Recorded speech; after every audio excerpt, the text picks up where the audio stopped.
Okay, this next one is from Alex W, Connor W, Stewart P and Matt B. And the first point you've made is, how do you stop your system from being corrupt in something to do with power? I presume that's to do with power structures, and how do you avoid that? Well, in the system that we advocate, there really is no reinforcement mechanism for being corrupt or for exhibiting corrupt behaviour. You don't gain any advantage by exerting your power over another human being. It doesn't make you more powerful. So when that behaviour is not rewarded by the system, you could very quickly start to see that behaviour would not be exhibited. There's no reinforcement mechanism. And also, in the transitionary steps towards such a process, if people have the understanding of what it is that brings about these sorts of things, then there's going to be a level of critical thinking and a level of objectives. So if you're trying to create a food farm facility, a vertical food farm facility that pumps out a certain amount of food, or you're trying to build something that's designed, it's not subject to a power struggle. People who are building a bridge don't say, well, I think it should be a metre short. Well, the blueprint clearly states that it's this, and you use these materials. That's the thing about the scientific method. It's not open to power structures. It's abused by them in our system quite a lot. Science, its major failing at the moment is that it hasn't had people come forward to say that it needs to be applied to planetary and social and human well-being holistically. That's the major failing of it at the moment. It's rigidly based within the price structure as well, so scientists can become corrupted as well.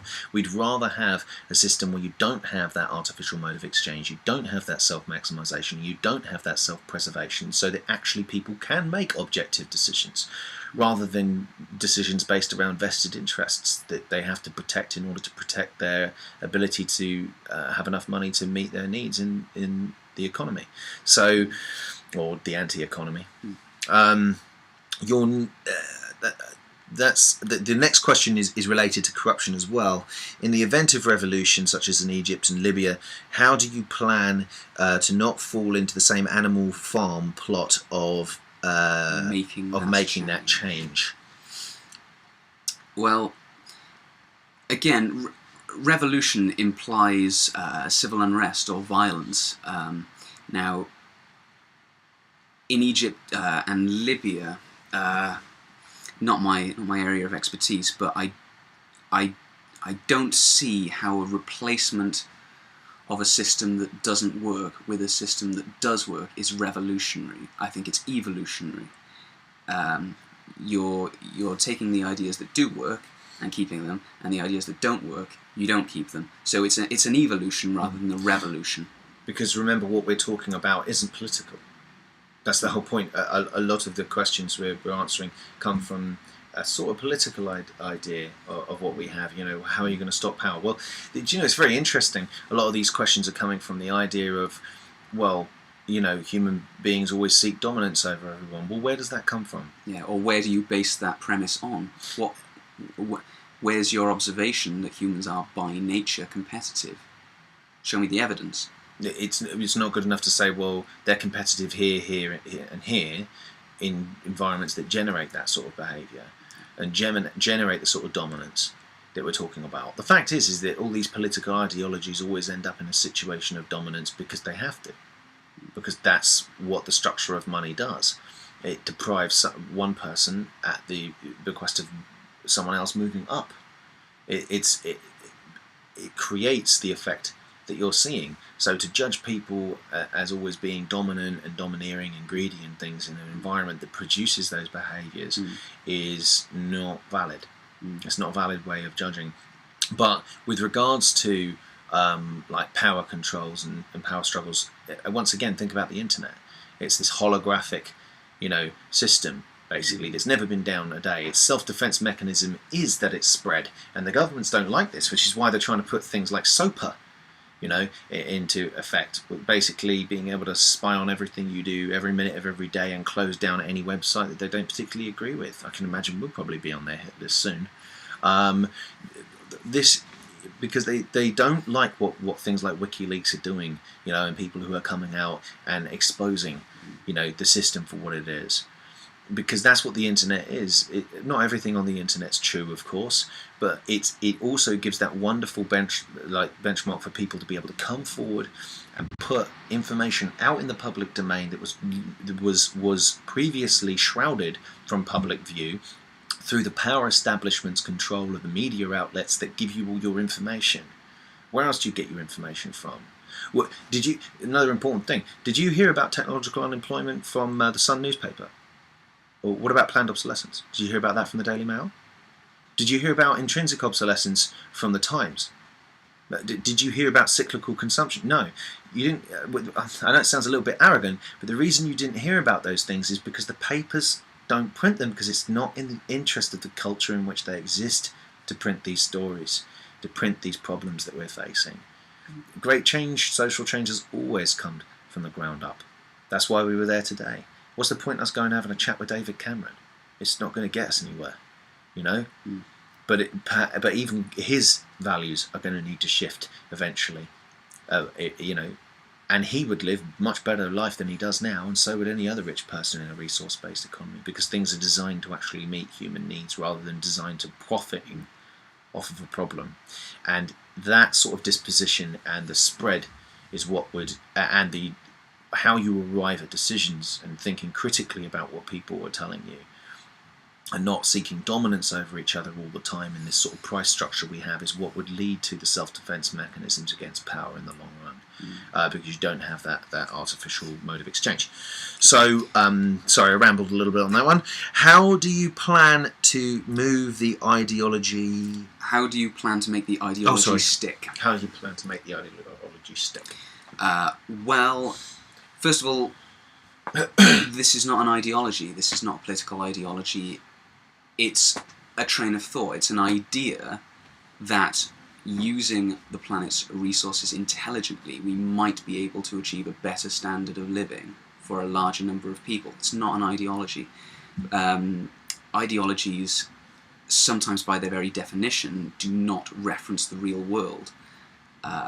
So, in that sense, it's not an ideology. Yeah, no, it does. But in order to make it stick, we really don't need to. I mean, the current economic system is failing more and more people at a faster and faster rate. We just want to be able to present people the information that there might be a better way to do it. So it's not about convincing people. There's no compulsion in this. The theory of evolution wasn't an ideology. It was a fact. And Einstein, Isaac Newton, those weren't ideologies. They were hypotheses. They were theories put forward that could be tested against the benchmark of the physical reality that we live in. We don't call them ideologies. No. This is the point. This is what we're coming across. We know we have the technological capability to feed the world. We know we can do it. We know we can meet human needs on this planet. We know we can do these things because the evidence is all there. The correlation of it coming together in a one-to-one way is the humans. It's not the system flaw. We can do it, and then once we've done it, it'll be updated, and things will only get better. And in fact, actually, the way of making it stick is the reinforcement of a system that actually meets your needs.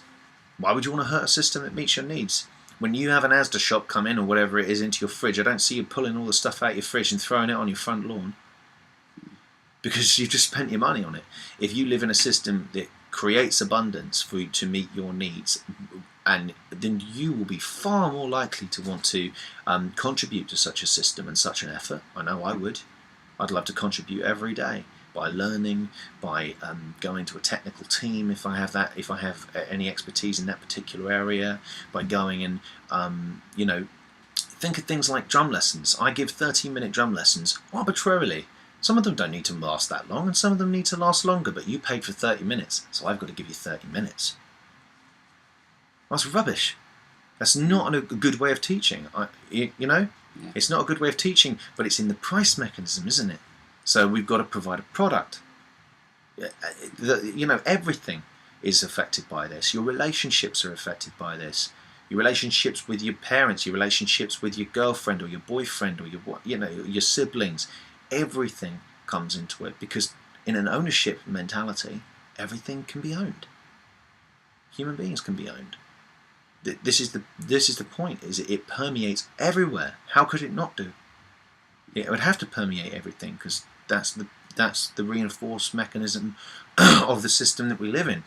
So the current ideology in this system is sticking really well, for the people who it's working for. And as Christian just mentioned, that is going to be an ever decreasing amount. But whether we go to a new form of tyranny after this, or whether we go to one where we can emancipate mankind from these things and elevate his level and standard of living, is really a choice down to you, not down to me. As well as that, you could even say that the current global society we live in is ideological, in the fact that we think we can consume the planet's resources faster and faster, and that will bring prosperity, which is just ridiculous. There's no basis in fact for that assumption. So yeah, so that's ideological. Yeah, it is ideological. So it's surely not logical to use people as currency. That's slavery. What other system would you like? I think this has been taken out of context, this bit. My point about people becoming the currency is that rather than having this artificial mechanism of exchange between two people where we see the value in this thing, we'd see the value in this thing. So intrinsically, one-to-one correlation. This person could be working at a food farm, this person could be trying to solve this problem, this person could be trying to solve that problem. The reinforcing mechanisms to hurt that person are removed. Because no longer is it, well, I can hurt you, and let's face it, if you're a plumber, I can just go and get another plumber. You don't, or something. If that's is probably a poor example, but you follow what I mean. There's no reinforcement anymore. There's no means of exchange between people. Is there any better way of putting that, Christian? I would just juxtapose it with the current system, which requires labour for income. Now that's truly slavery. The idea that you are not born with a right to survive. You're forced to submit to a private dictatorship on a daily basis in order that you can feed yourself and your family. You didn't consent to this. This is a dictatorship. That is the best definition of slavery that I can think of. But the difference is they're not in chains, literal chains. They're in financial chains. Yeah, so, debt is an instrument of slavery, because you are indebted to pay that back, and if you don't pay that back, the police are going to come round and they're going to drag you off to prison. So, so it's a wallless prison. Yeah, it's a wallless prison, because you're in a form of economic slavery. The slaves were given food for doing their work in the field. You're given money to buy the food. That's the only difference. That's the only difference.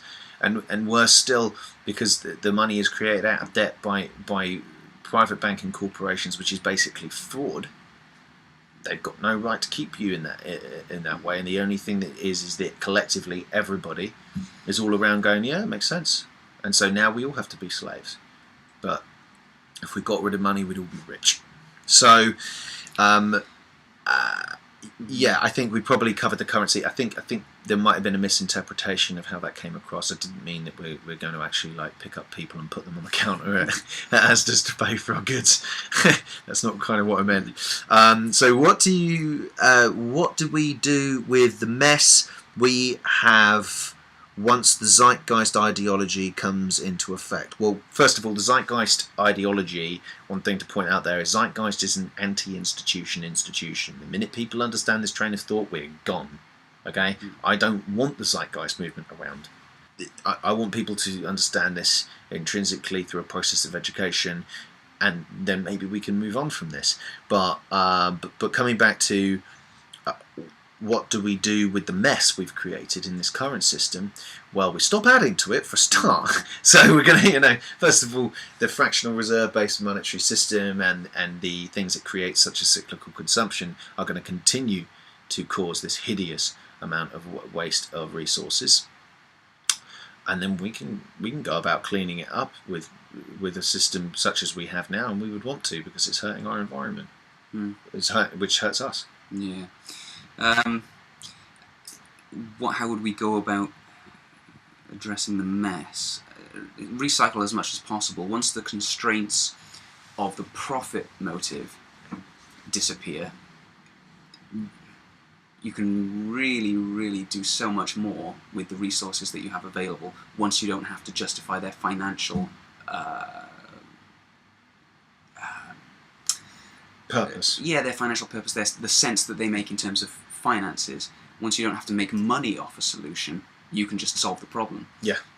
There's no, I mean, that waste island I mentioned in the Pacific, you know, that's 100 million tons and twice the size of the continent of America. There's no profit in cleaning that up. Who cares? It doesn't matter. You know, there's no incentive mechanism to clean that up. Maybe we'll clean it up when there's only a couple of fish left in the ocean. It's not a great idea. It was too late then. And besides, having a scarcity of fish means we can just charge $1 million for those last 2 fish so we can stick them in a museum. It really is... if you want a comedic version of how this system works, watch a film called Idiocracy. Really does show where we're going if we don't buck up our ideas. But basically, the level of pollution that we've caused now would be able to start to be cleaned up. For instance, that particular waste island, I'm sure we could probably send out boats to collect such things in nets, bring it back to production factories and upcycle, you know, the waste from there into new structures and new things. But in terms of clearing up the waste, that's the least of our worries. We've got to stop making it first. Otherwise we're just adding more fuel to the fire. And you put a nice thing down here at the bottom, which was nice. We have greatness within us. Innovative, giving, determined. It's time for the best in us to come out. I think that's absolutely awesome. And I think on that we'll close. Thank you very much for listening to this video, guys. I hope you appreciated it, but by all means, if it didn't answer all of your questions, please do go to our website at thezeitgeistmovement.com to check out in more detail. Cheers.